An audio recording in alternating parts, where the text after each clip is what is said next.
Hola, ¿qué tal? Bueno, pues bienvenidos a esta primera edición de Sabor a Jazz. Y bueno, pues vamos a tener en estas emisiones a diferentes figuras del medio del jazz en México. Y pues nos toca hoy compartir con Aarón Cruz. El señor Aarón Cruz. ¿Cómo estás, Master? Muy bien, muchas gracias. ¿Todo cool? Todo muy bien. ¿El calor? Mendigo calor. Ok. Pues muchas gracias por venir, Master. Para nosotros es un placer que nos puedas acompañar en la primera. Es para nosotros un reto nuevo hacer este proyecto y bueno, creo que empezaremos con la primera preguntita. Así es. Aarón, ¿cómo llegó el jazz a tu vida? ¿Cómo se hizo un modo de vida? ¿Cómo es esta parte donde detona todo ese momento donde la chispa enciende la llama del jazz en ti? Bueno, creo que toda la vida en mi casa se oyó jazz, mucha música. Y desde niño yo recuerdo que el jazz me ponía muy feliz, particularmente el jazz. Louis Armstrong, las grandes bandas. Yo me ponía a improvisar en una especie de flautita de barro de estas oaxaqueñas que había, según yo improvisar. Entonces había ya una cosa ahí de felicidad extrema de niño. Luego alguien llevó a casa un cassette, recuerdo bien, de Oscar Peterson en vivo. Yo no sabía qué era. Un amigo de mi papá llevó el cassette y se lo robé. Se quedó en la casa ese cassette porque me volvía loco y me lo acabé de oír. Y más tarde, bueno, yo estudié música desde niño. A los 8 años empecé a estudiar música, guitarra clásica y clarinete clásico, a leer música, en fin. Y en la juventud, cuando entré a la prepa, alguien de mi colonia me puso un bajo en las manos y ahí me cambió la vida. Ahí empecé ya no empecé, en realidad tomé la decisión drástica de dedicarme a la música. Me salí de la escuela y me dediqué al bajo, primero tocando otras músicas con la finalidad de en algún tiempo poder tocar jazz, que para tocar jazz pues llevas un rato de aprender muchas cosas, ¿no? Tienes que echar a perder muchas jams y muchas invitaciones que te empiezan a ver feo porque no puedes tocar realmente jazz hasta que poco a poco ya empiezas a tocar. Entonces la raíz fue la niñez, oír música, y luego la decisión drástica en la juventud de tomar el bajo y luego el contrabajo y luego estudiar para poder realmente tocar, ¿no? Que el bajo simplemente es una extensión, ¿no? Debes de tener Pues una preparación cualquier previa para... En tu caso. Bueno, no sé, no. O sea, el bajo fue mi identificación con mi personalidad. Realmente el bajo es... Te identificas personalmente con él. Es como tu personalidad musical. Hay gente que se identifica con el sax, con la guitarra, con la voz, con lo que sea. La preparación previa fue muy importante porque aprendí a leer música, aprendí cosas básicas de teoría, pero sí fue como un empezar de cero por el nuevo instrumento y luego más el contrabajo, que es otra cosa, es un mueble gigante que es aprenderlo. Que se desarmen los hombros. Que se desarmen los hombros, que aprenderlo aparte a los 18 años ya no es una edad tan joven, entonces aprender de cero algo completamente nuevo, ¿no? Okay. ¿Cómo vives en el día a día? ¿Cómo es la vida día a día de Aarón Cruz? ¿Preparas mucho tus sets? ¿Eres muy disciplinado? ¿Te levantas en la mañana? ¿Tienes mucha planeación hacia el futuro? ¿Vives mucho en recuerdos? ¿Cómo es esa parte donde se envuelve en el día a día, Aarón? Sí, creo que afortunadamente el día a día es completamente diferente. No hay un día igual, nunca. No tengo una rutina. Por ende, y al ser un músico independiente y al haber elegido mi carrera de manera independiente, no hay día de descanso, no hay vacaciones, no hay nada. Tienes que trabajar todos los días arduamente para primero mantener un nivel musical y luego poder compaginar todos los proyectos en los que estoy. Entonces es bien interesante organizar ensayos, giras, organización práctica de la vida común, gastos, etcétera, para que todo se vaya dando bien. Algo interesante, por lo menos para mí, es que nunca hay un día igual, ¿no? Increíble. ¿Y no eres tanto de planear demasiado las cosas? ¿Te gusta la improvisación también en tu vida personal? Absolutamente, creo que soy totalmente improvisador. Que claro, es interesante, a veces se piensa la improvisación como algo que se te ocurre en el momento. Y en realidad la improvisación es una preparación muy ardua de muchas cosas para poder resolver el momento, ¿no? Bueno. No es hacer las cosas de que lo que se te ocurra, sino es con un proceso de reflexión, tal vez inmediata, pero reflexión profunda, de saber cuál es la mejor decisión. Y en el sentido práctico es muy importante, porque si no, sería muy hippie también, ¿no? Vivir así, que a mí no me gusta vivir de manera muy hippie, me gusta vivir bien, organizado. Sí planeo muy bien, soy muy práctico, resuelvo cosas prácticas muy bien. Diario también rechequeo mi oficio y mi equipo, que es importante tener todo bien puesto, bien en buen nivel para cualquier llamado. Hay llamados así, poco como esta entrevista. Anoche me habló David, ¿puedes hacer una entrevista mañana? Encantado, sí, con mucho gusto. Y así en la música, ¿no? Ayer fui a hacer un ensayo de suplente de un musical, entonces llegan, te ponen la partitura y tú tienes que tocar todo a la primera, ¿no? Entonces es el oficio. Muy bien. Yo quiero hacer una pregunta, Master. Uno de mis proyectos favoritos, y espero que no sea tan incómoda esta pregunta, era el que tenías con Eugenio Toussaint. Digo, yo trabajo en el DIM, en la Escuela de Música DIM. Ahí está el foro Eugenio Toussaint. José Luis decidió ponerle ese nombre. Supongo que fue una persona muy importante en tu vida, muy, muy importante. ¿Qué piensas de él? Bueno, fue primero que nada un héroe musical. Yo lo iba a ver tocar cuando yo era niño, adolescente, y me encantaba y dije, algún día voy a tocar con él, cosa que se me cumplió. Confieso que la primera vez que me puso su música enfrente, no la pude leer y se lo dije, ¿sabes qué, Eugenio? No puedo. No te preocupes, vamos a tocar algo más leve y tocamos estándares, todo bien. Años después me volvió a invitar supliendo a quien fue mi maestro, Agustín Bernal, y yo ya había estudiado su música y ahí él me dijo, vamos a tocar estándares para no meterte en broncas. No, ya estudié tu música. A ver tal, pum, y tal otro, pum, y tal otra, pum. No, ya, feliz. Tanto que me quedé en su trío, ¿no? Sí. Los últimos 5 años de su vida. Entonces, aparte de tocar con uno de tus héroes, es el enorme privilegio y placer de conocer al ser humano. Claro. Un hombre generosísimo, muy culto, con mucho sentido del humor, que le gustaban las mismas cosas que a mí, la comida, el vino, la pintura, el cine, un tipo inquieto en muchos sentidos de la vida. Ajá. Y eso es la parte extra musical que en realidad nutre a la música, ¿no? Claro. Y jazz de música de altísimo nivel, de entrega y de complejidad y de exigencia. Era un reto cada ensayo. Un reto nunca ensayamos, en realidad ensayamos, ¿sí? Yo creo que una vez nada más. Era un reto tocar. Ajá. O sea, tocar a ese nivel de entrega y de exigencia era profundo con Eugenio, con Gabriel Puentes, sí, baterista, y yo. Y bueno, desgraciadamente cortada la carrera de él principalmente y luego del trío, pero bueno, agradecidísimo con la vida de haber tocado con él. Pues bueno, ha llegado el momento del azar, no tanto de esta emisión, pero en esta emisión también juega un papel el azar. Tenemos 3 barras aquí abajo, 3 recortes, dentro de cada uno de ellos hay una pregunta, escoge una y nos gustaría que la respondieras, por favor. Perfecto. Tin, Marín. La más larga, a ver si es cierto. Órale, va. En tu opinión, ¿cómo se podría mejorar la industria musical en México? Bueno, creo que lo primero que hay que, o por lo menos en lo que yo pienso primero, no es en la industria, es en la música misma. Okay. Si la música funciona, la industria funciona, no al revés. La industria es consecuencia de la música. La industria se generó a partir de que había buenos músicos, buenas bandas, y alguien inteligente dijo, esto se puede vender, se puede comercializar.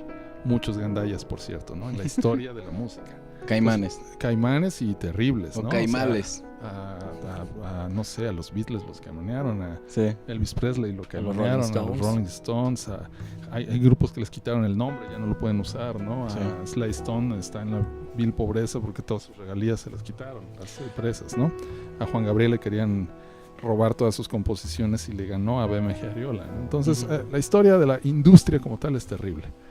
Entonces, yo estoy del lado de la música. Si hacemos mejores músicos, si hacemos mejores ejecutantes y mejores proyectos, va a haber foros y va a haber gente interesada, porque luego el problema es que los músicos no somos los más hábiles para manejar nuestras carreras, ¿no? En la actualidad uno tiene que hacer todo, no solo tocar, sino cargar, conectar, manejar, venderte, buquear las giras, etcétera. Y hay gente que lo hacemos mejor que otros. Eso quiere decir que en esta época quizás tiene más exigencias el músico por habilidades por desarrollar, no solamente musicales. Exactamente, porque ya la industria está cambiando, ya no se vende la música física, todo es descarga digital, sí, ya no hay la cuestión de las regalías, la gente ya no va a oír un concierto, va a grabarlo con su celular y a subirlo a YouTube, donde no tiene mayor... Uno más de todos uno los más videos. Mal grabado de sí, todos los videos, ¿no? Entonces hay que replantear la industria para la gente interesada en la industria. Yo estoy del lado de la música. Okay. Yo me dedico todos los días a estudiar, a mejorar mi sonido, a mejorar mi percepción musical y también a dar clase a jóvenes que están interesados en esto, ¿no? Y es muy importante y les hago énfasis en eso de que se tienen que preparar bien y tocar mejor, porque eso va a generar mejor trabajo y mejores posibilidades, ¿no? No al revés. Creo que ahora se empieza al revés, por la industria. Hacen su página de Facebook, ponen sus eventos, se sacan fotos, hacen un video, pero nunca suenan en vivo, ¿no? Okay. Creo que hay que sonar en vivo primero y después hacer todo lo demás. Creo que en los músicos que van empezando, que son jóvenes que siguen estudiando, creo que hay una duda constante que es ¿cuándo puedo salir ya a tocar? ¿Cuándo ya creo que ya estoy preparado para estar tocando y entonces empezar todo este proceso? ¿Tú qué piensas de eso? ¿Cuándo? Creo que hay que salir cuando sientes que hay que salir y cuando tus amigos te empujan a salir. Es mi caso personal. Yo tardé mucho en salir a tocar el contrabajo. No me sentía preparado. Hasta que un amigo me dijo, ya, tú ya tocas. Tráete el contrabajo y toca. Y eso fue un empujón muy sano, ¿no? Okay. Y el hecho de, una vez más, la autoexigencia. Es decir, para yo tocar con él tengo que aventarme. No puedes estar en tu casa filmándote para YouTube tus escalas. Tienes que enfrentar al público y el público te va a validar. El público te va a decir, eso que tocaste estuvo bueno, o no te va a decir nada. Claro. Entonces, cuando te dicen, eso que tocaste estuvo bueno, por ahí es, ¿no? Entonces, creo que la misma vida te va diciendo en qué momento tienes que enfrentar a la vida real, al público, claro. Enfrentar al toro por los cuernos, como se dice. Y no hay, para mí, placer más grande que actuar frente a la gente, que al final es la que te va a validar, ¿no? Creo que uno de los puntos también es que justo lo que dices, o sea, tenemos miedo de salir, y al principio comentabas de, bueno, también puedes echar a perder jams. Sí, yo los eché a perder, varios. Creo que eso también es parte del aprendizaje, claro. Porque te tienen que poner tus catorrazos de repente, tienes que encontrar tu nivel y tienes que enfrentar la realidad y decir, todavía no estoy preparado, ¿no? Y afortunadamente, caso de Eugenio, caso de muchos otros músicos mexicanos con los que, y no nada más mexicanos, son gente muy generosa que te da el pie de por dónde hay que ir. No te dice, ya no voy a tocar contigo, te dice, te falta estudiar esto, mira, estudia esto, ¿no? Okay. Vente, vamos a ensayar más, vamos a trabajar más. Y estás horas y horas y horas, no solo estudiando, sino haciendo equipo, estudiando en grupo. Y eso es un gran privilegio. Entonces creces en comunidad, creces junto con otros, ¿no? Okay. Y después el hecho de dar clase también te replantea todas estas cosas que ya estudiaste, ¿no? Vuelves a refrescar conocimientos, a entender cosas que tal vez nunca habías entendido y ahora las transmites mejor. En fin, es todo parte de un proceso, pero yo creo que es muy importante enfrentarte, pues, al final a ti mismo y decir, voy a ver qué pasa. Tocar la puerta. Claro, siempre es muy importante sí tocar la puerta, pero no tener muchas expectativas tampoco. Hay gente que espera la fama y la fortuna como si eso no pasa. O sea, eso es producto de la industria, ¿no? Pero también es producto de la industria. Okay. La industria forma gente y predispone gente desde una cuestión de look hasta una cuestión de sonido, y la música es otra cosa. La música está en las notas que se tocan, en cómo las ejecutas, en cómo las transmites y en cómo eliges qué camino dentro de la música seguir. Claro. Nos gustaría que nos compartieras algo interesante que has escuchado recientemente y que te ha llamado la atención y que podrías recomendar a la audiencia que está aquí con nosotros. Claro, como persona o como proyecto, perdón. Claro, afortunadamente hay muchísima más gente interesada, dada la cantidad de población que somos, lo cual está muy bien. Antes como que había el miedo de dedicarse a la música porque era mal visto, ¿no? Sí. Trabajando en el DIM me di cuenta de eso, porque llegaron chavos a estudiar donde ya sus familias los apoyaban, cosa que no se daba antes, ¿no? Era, me voy a dedicar a la música, no, hasta lo que ahora no, la familia les compra su instrumento, los apoya. Creo que hay muchísimos jóvenes de enorme talento. No he visto tantos grupos como tal, hay muchos, y un poco en el jazz se da eso, somos como solistas que nos reunimos. Hay grupos, pero creo que hace falta más trabajo grupal como tal. Hay muchos individuos muy talentosos, en todos los instrumentos. Afortunadamente hay cada vez más mujeres músico también, eso me da muchísimo gusto. Digo, no podría decirte así rápido uno, me encanta Fede Sánchez, guitarrista, este joven que conocí hace poco, Jorge Chacón, brutal, música, aparte me ¿Qué instrumento manejaba? Toca la guitarra. Toca la guitarra. Julián André, baterista, hijo de Alfonso André y Cecilia Toussaint, brutal baterista. En fin, hay muchos jóvenes, muy jóvenes, que van a dar mucho que hablar. Y el jazz siempre está mutando, siempre está cambiando y adaptándose a las formas culturales y a las influencias de todos lados. Entonces, esa es la razón de ser del jazz. El jazz no es algo estático que es una cosa y ya. No, el jazz todo el tiempo está cambiando y hay que saber entender esos cambios y provocar esos cambios, ¿no? Okay. Uno de ellos que es muy interesante es colaborar con gente de todas las edades y de todos los sexos y de todas las inclinaciones y de todas las culturas. Es muy importante porque, por ejemplo, Miles Davis, uno de los más grandes jazzistas de la historia, siempre tocó, cuando era muy joven, con gente mayor que él. Y cuando era muy grande treintañero, ya tocaba con gente de 20 años. Y cuando murió a los 60 y tantos años, tocaba con chavitos de 20 años, ¿no? Claro. O sea, se dio muy bien cuenta de la fuerza de la juventud, cosa que también es muy importante. Los jóvenes tienen la razón. Hay gente que los censura y les dice, no, por ahí no es, tienes que irte por este otro lado. No, a los jóvenes hay que darles el pie para que hagan lo que tienen que hacer. Que se atrevan. Que se atrevan a hacerlo. Y bueno, pues nos gustaría también compartir contigo ahora un brebaje. Es una cerveza que nos está convocando en esta emisión, que es una Brother Thelonious. Eso. Es una cerveza de estilo franco-belga y es una empresa cervecera en Estados Unidos, independiente, californiana, que básicamente está apoyando la industria del jazz o al jazz también, a los músicos en diferentes flancos. Está como sponsor de varios festivales de jazz, O sea, ¿cuántas incluyendo cajas van a llegar a mi casa? A nuestras casas. A nuestras casas. Sí, ahora al final vamos a hacer ese conteo. Y bueno, pues de momento compartir una pieza contigo. Muchas gracias. Así es que pues vamos a disponer a servirla Eso. y a platicarte un poco más de este proyecto. Maravilloso.